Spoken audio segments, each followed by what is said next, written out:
నారా లోకేష్ గారు యువగలం పాదయాత్ర స్టార్ట్ చేసి అయితే నేటికి 2 సంవత్సరాలు పూర్తయింది. ఆ యువగలం పాదయాత్ర స్టార్ట్ చేస్తా అని చెప్పగానే చాలా విమర్శలు వచ్చాయి. నారా లోకేష్ అసలు యువగలం పాదయాత్ర పూర్తి చేయగలడా, పాదయాత్ర అంటే పేటెంట్ వైఎస్ఆర్ ఫ్యామిలీకి అని చెప్పి చాలా వరకు విమర్శలు వచ్చాయి. అప్పుడు దాన్ని ఏం చెప్తారు? 2 సంవత్సరాలు కంప్లీట్ అయింది. హేళన చెక్కిన శిల్పం నారా లోకేష్ అన్న. ఏ రోజైతే యువగలం పాదయాత్ర ప్రకటించాడో నేను పాదయాత్ర చేస్తున్నానని చెప్పేసి ఆయన అడుగు వెయ్యక ముందే వైఎస్ఆర్సీపీలో జగన్మోహన్ రెడ్డి దగ్గర నుంచి జగన్మోహన్ రెడ్డి కాళ్ళ దగ్గర పనిచేసే తాపేదారు దాకా 5 రూపాయల పేటీఎం కూలీలు అందరూ కూడా మొరగటం మొదలుపెట్టారు. ఇతని వల్ల ఏదీ కాదు, కనీసం మంగళగిరి అనే పేరుని కూడా సరిగా పలకటం రాదు, జయంతికి వర్ధంతికి తేడా తెలియదని చెప్పేసి లేనిపోని హేళనలు, లేనిపోని వెకిలి చేష్టలు, వెకిలి మాటలన్నీ కూడా మాట్లాడారు. ఈ మాటలన్నిటికీ చెక్ పెట్టే విధంగా ఏదైతే జగన్మోహన్ రెడ్డి నాకు 151 మంది ఉన్నారు, వై నాట్ 175 నన్ను ఎవడు ఏమీ పేకలేడని చెప్పేసి ఇలా వెంట్రుకలు చూపించి ఏదైతే మాట్లాడాడో, ఈ రోజు తన వెంట్రుకలు తాను పీక్కోలేని పరిస్థితికి దిగజారిపోయే స్థితికి ఈ రోజు లోకేష్ అన్న వాళ్ళందరినీ కూడా తొక్కి నార తీశాడు. ఆ రోజు ఆయన మాట్లాడటం మొదలుపెట్టిన తర్వాత లోకేష్ మాట్లాడితే మన ప్రభుత్వానికి చెడ్డ పేరు వస్తుంది, మన ప్రభుత్వం మీద విమర్శలు వస్తున్నాయి, ప్రజలు నిజాలు తెలుసుకుంటున్నారు, వెంటనే లోకేష్ దగ్గర ఉన్న మైకును లాగేయండి అని చెప్పాడు. మైకును లాగేశారు. కానీ లోకేష్ అన్న రోజు ప్రజానికం మొత్తానికి ఒకటే చెప్పాడు, నువ్వు నా మైక్ లాగేస్తావు కానీ నా గొంతునైతే కాదు కదా, పుట్టుకతోటో నాకు దేవుడు ఒక గొంతునిచ్చాడు, ఆ గొంతుతోటే ప్రజల సమస్యలని ప్రజలకు అర్థమయ్యేలా చెప్తా అని చెప్పాడు. అదేవిధంగా రాయలసీమ ప్రాంతం మొత్తం కూడా మైక్ లేకుండానే మాట్లాడాడు. తర్వాత మళ్ళీ ఉన్నత న్యాయస్థానాలు పర్మిషన్లు ఇచ్చి ఆయన ప్రజల్లో తిరుగుతున్నాడు. పర్మిషన్లు ఇవ్వడిన తర్వాత ప్రతి నియోజకవర్గంలో కూడా ఏ శాసనసభ్యుడు ఏదైతే అవినీతులు చేశాడో ప్రతి ఒక్కటి కూడా ఆ శాసనసభ్యుడి పేరు వాళ్ళ నియోజకవర్గాలు చెప్పి ఆడి ఎంత దోచుకున్నాడు, ఎక్కడెక్కడ దోచుకున్నాడు, దేంట్లో అవినీతి చేశాడో మొత్తం కూడా చిట్టా బయట పెడితే దాన్ని తట్టుకోలేక మరుక్షణం లోకేష్ అన్న అక్కడ మీటింగ్ పెట్టి 5 నిమిషాలు మళ్ళీ పాదయాత్ర చేసుకుంటే 4 అడుగులు ముందుకు వెంగనే వీళ్ళు వెంటనే ప్రెస్ మీట్లు పెట్టడం. ఎందుకంటే గడిచిన 5 సంవత్సరాల్లో ప్రజల శ్రేయస్సు కోసం, ప్రజల కష్టాల మీద ఎప్పుడు కూడా వీళ్ళు ప్రెస్ మీట్లు పెట్టాలి. కానీ లోకేష్ ప్రశ్నించిన వెంటనే 5 నిమిషాలు గడవక ముందే మళ్ళీ ప్రెస్ మీట్లు పెట్టడం, లోకేష్ విమర్శించడం, నువ్వు పాదయాత్ర చేస్తున్నావా, మమ్మల్ని రెచ్చగొట్టడానికి చేస్తున్నావా అన్నారు. ఆ రోజు నీకు అసలు మాట్లాడటం రాదన్నారు, అతను మాట్లాడుతుంటే భయపడ్డారు, నడవటం రాదన్నారు, అతను అడుగులు ముందుకు వేస్తుంటే లక్షలాది మందిగా ప్రజలు తరలి వస్తుంటే చూసి తట్టుకోలేకపోయారు. ప్రతిరోజు కూడా యువగలం క్యాంప్లో దగ్గర 2000 నుంచి 3000 మందికి సెల్ఫీ కార్యక్రమం పెట్టి కేవలం ఫోటోలతోటే కాకుండా వచ్చిన ప్రతి ఒక్కరు కూడా వాళ్ళ కష్టాలను వింటూ నేను మీకు అండగా ఉంటానాడు. ఆ రోజు పాదయాత్రలు ఎంతమంది అయితే ఒక నిరుద్యోగ యువతను కలిశారో, ఎవరైతే బాధించబడ్డ యువతలు ఉన్నారో, అధికారాలకు వచ్చిన 3 నెలల్లో వాళ్ళందరినీ నేరుగా కలిశాడు, ఇంటికి పిలిపించుకున్నాడు, వాళ్ళ కష్టాలు తీర్చాడు, వాళ్ళందరికీ న్యాయం చేశాడు. ఈ రోజు కూడా మళ్ళీ ప్రజా దర్బార్ పెట్టి ఈ 7 నెలలుగా ఒక మంగళగిరి నియోజకవర్గం కాదు ఆంధ్రప్రదేశ్ రాష్ట్ర వ్యాప్తంగా వస్తున్న ప్రజానికాన్ని పొద్దున్నే 5 నుంచి 10 వరకు కలిసి వాళ్ళ దగ్గర నుంచి అర్జీలు తీసుకొని వాళ్ళ సమస్యలు మళ్ళీ నేరుగా వాళ్ళ నియోజకవర్గ ఇన్ఛార్జీలతో మాట్లాడి వాళ్ళ సమస్యలు వెంటనే పరిష్కరించడమే కాకుండా ఎక్కడికక్కడ ఇన్ఫర్మేషన్ గ్యాదర్ చేసుకుంటున్నాడు. ముఖ్యంగా ఏదైతే యువగలం పాదయాత్ర ఉందో, అంటే ఓవరాల్ ఏపీ చూసుకుంటే రాయలసీమలో ఎక్కువ రోజులు నడిచింది. ఇంపాక్ట్ ఎలా ఉంది? ఎందుకంటే రాయలసీమ అంటే వైసీపీ కంచుకోట, గతంలో కూడా క్లీన్ స్వీప్ అంటే 52 స్థానాలు గెలవడం జరిగింది 54కి. సో అక్కడ ఎంతవరకు ప్రభావం చూపిందని మీరు అనుకుంటున్నారు లోకేష్ పాదయాత్ర? లోకేష్ అన్న పాదయాత్ర మొదలుపెట్టిన తర్వాత రాయలసీమలో గ్రాడ్యుయేట్ ఎమ్మెల్సీ ఎలక్షన్ మనం చూసాం. అసలు మన చేతిలో ప్రభుత్వమే లేదు కదా, ప్రభుత్వ అంతరాంగం మన దగ్గర లేదు, మన దగ్గర బలం లేదు. ఫస్ట్ ఆఫ్ ఆల్ ఆ రోజు ముఖ్యమంత్రి అతనే, ఉప ముఖ్యమంత్రులు 5 మంది ఉన్నారు, వాళ్ళందరూ హోంమంత్రులు వాళ్ళే, కింద ఉన్న క్యాడర్ మొత్తం పోలీస్ యాంత్రాంగం కూడా అతనికే పనిచేస్తే, కానీ ప్రజానికం ఆ రోజు చదువుకున్న ప్రతి ఒక్క యువత, చదువుకున్న ప్రతి ఒక్క గ్రాడ్యుయేట్ ధైర్యంగా ముందుకు వచ్చి ఆ రోజు ఎమ్మెల్సీ ఎలక్షన్ గెలిపించడానికి కారణం ఏంటి? లోకేష్ అన్న వేసిన అడుగు యువగలం పాదయాత్ర. ఎందుకంటే ఆయన పాదయాత్రలు ఇచ్చిన ప్రతి ఒక్క హామీ యువత వినడం జరిగింది. అందుకే బెంగళూరు కానీ, హైదరాబాద్ కానీ, చెన్నై కానీ ఎక్కడెక్కడైతే ఉద్యోగాలు చేస్తున్నారో వాళ్ళందరూ సొంత ఖర్చులు పెట్టుకొని వచ్చి ఆ రోజు రాయలసీమ, ఉత్తరాంధ్ర, అదేవిధంగా 3 ఎమ్మెల్సీ స్థానాలు మొత్తం కూడా గెలిచిన దానికి కారణం అంటే దానికి యువగలం పాదయాత్రే మూల కారణం.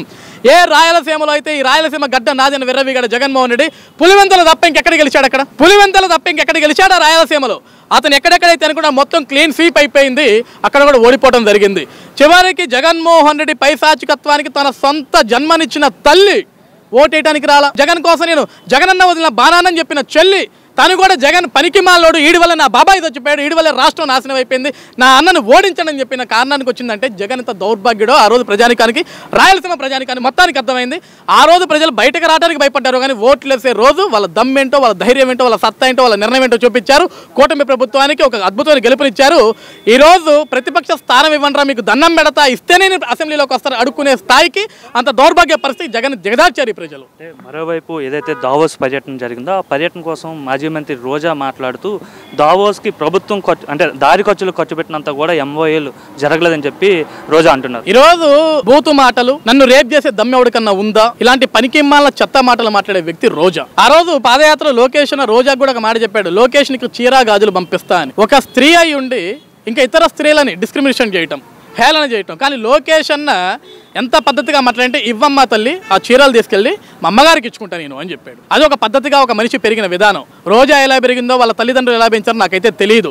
ఎందుకంటే మహిళలందరూ కూడా తలదించుకునే పరిస్థితిగా ఆమె దిగజారిపోయే విధంగా చేసింది. ఈరోజు దావోస్లో వెళ్ళంగానే పెట్టుబడులు పెట్టాలా, 20 కోట్ల రూపాయలు నాశనం చేశారు, దారి ఖర్చులు కూడా రాలేదని మాట్లాడుతున్నారు. అసలు దావోస్కి ఎందుకు వెళ్తారు? కనీసం అవగాహన ఉంది వీళ్ళందరికీ కూడా. మన బ్రాండ్ మీద నిలబెట్టడానికి దావోస్కి వెళ్తాం. ఆంధ్రప్రదేశ్ రాష్ట్రంలో ఇన్ని వనరులు ఉన్నాయి, ఒకసారి వచ్చి చూసుకొని వెళ్ళండి, మేము మీకు అండగా ఉంటామని చెప్తాం.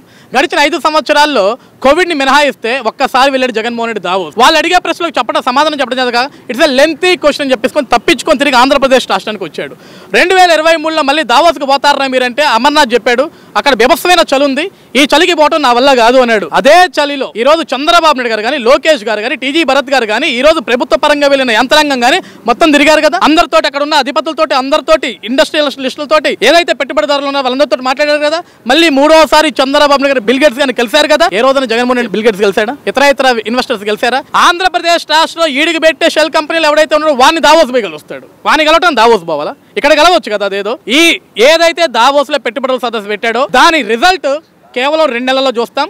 ఆ వచ్చిన తర్వాత ఈ రోజా ఏం మాట్లాడుద్దో, ఎందుకంటే రోజా ఆల్రెడీ చినిగిపోయిన పేపర్. ఆవిడకి ఆ పార్టీలో గుర్తింపు లేదు. ఆవిడకి గుర్తింపు లేదు కాబట్టి ఈ రోజు ఒక శ్యామల అని ఒక ఆవిని పట్టుకొచ్చి అక్కడ పెట్టారు. శ్యామల ఎక్కడ ఎవడ ప్లేస్ కొట్టేసిద్దా అని చెప్పేసి మళ్ళీ రోజా బయటకు వస్తుంది తప్ప అంత మించి ఆవిడ పీకేది కూడా ఏమీ లేదు.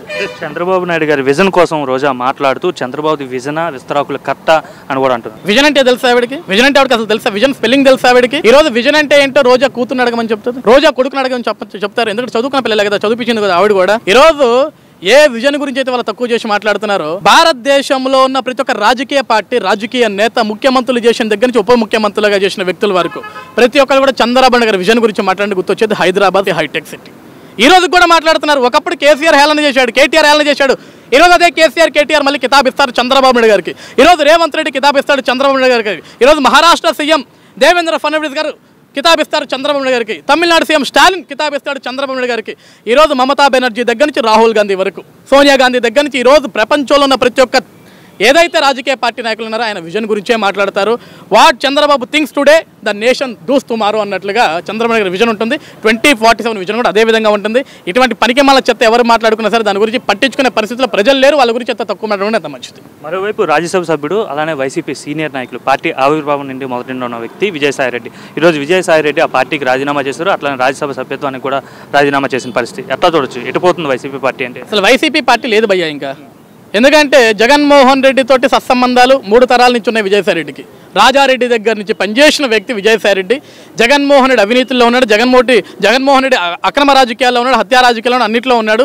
ఈరోజు అదే విజయసాయిరెడ్డి నేను రాజకీయాలకు దూరంగా ఉంటున్నాను, జగన్ లండన్లో ఉన్నాడు కాబట్టి అతను ఇక్కడికి వచ్చి చెప్పండి నేను వ్యవసాయం చేసుకుంటున్నాను అని చెప్పేసి ఎప్పుడైతే విజయసాయిరెడ్డి ఈ రోజు రాజీనామా చేశాడు, 11 స్థానాలు పడిపోయిన రోజు వైఎస్ఆర్సీపీ పార్టీ పని అయిపోయింది. ఇక నేను ఎగ్జాంపుల్గా విజయసాయిరెడ్డి చెప్పేశాడు వైసీపీకి సినిమా లేదురా, అందరూ తట్టాబుట్ట చదువుకుంటే నా దాన్ని నేను పోతున్నా అని చెప్పాడు.